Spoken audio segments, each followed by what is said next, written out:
In spite of inadequate planes and inferior guns, Japanese defenses are effective. After 22 raids, only 5% of damage is done to industrial targets. The headwinds over the mainland of Japan have made precision bombing difficult from high altitudes. And aside from the Japanese fighters, there are other risks for the bombers.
Between missions, the pilot's life on the airbase of Tinian is relatively relaxed.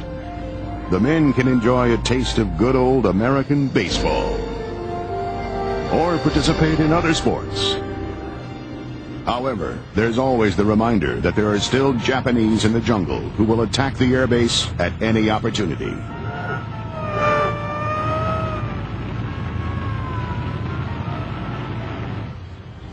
To hit Japan more effectively, there's a change in tactic for the March 9th mission.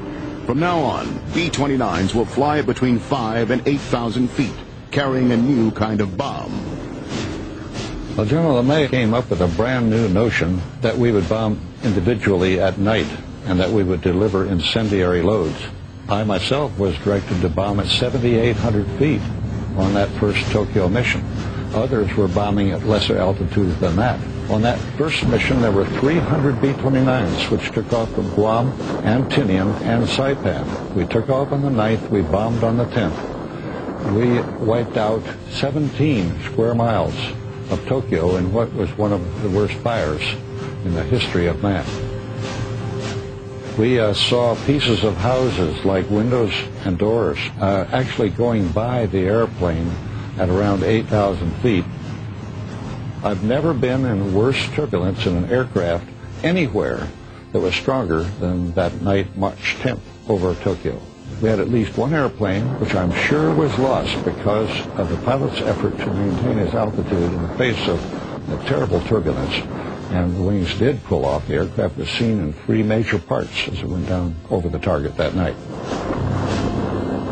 In one night, 15 square miles are reduced to ashes. 84,000 people lose their lives, and 1 million are made homeless.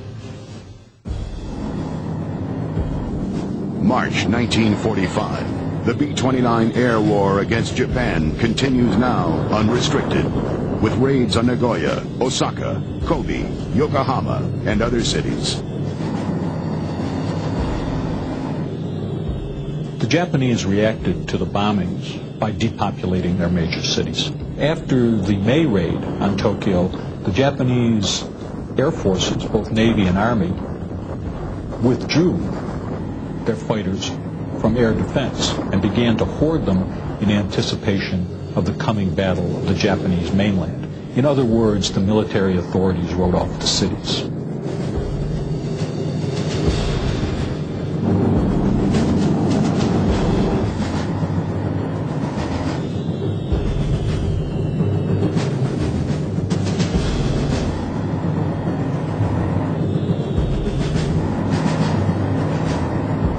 To accommodate the heavy load of bombs on the new low-altitude runs, some of the plane's weight must go.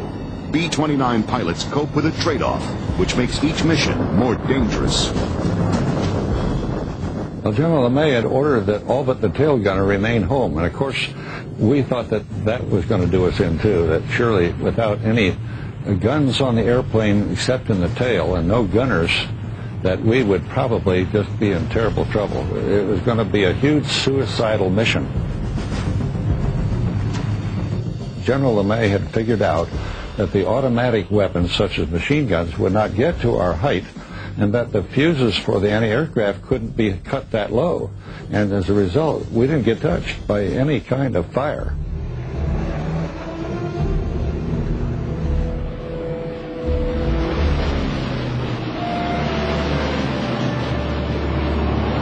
General May's objective was have the bomb bays as full of bombs as you could get. And on those 5 missions in 10 days that we flew, each bomb bay was as full as you could get it. What he cut down on was the fuel load. Now that was also an alarming situation, because some of the fellows were just certain they would not have enough fuel to get back home again. But without having to climb at the high altitude, and being able to cruise at a much lower altitude, we didn't require nearly so much fuel. And he had that figured out well, too. On May 23rd, a final knockout blow is directed against Tokyo. Meanwhile, American leaders make plans to bring the war to an end. Operation Olympic, scheduled for the fall, will be the first invasion force to enter Japan.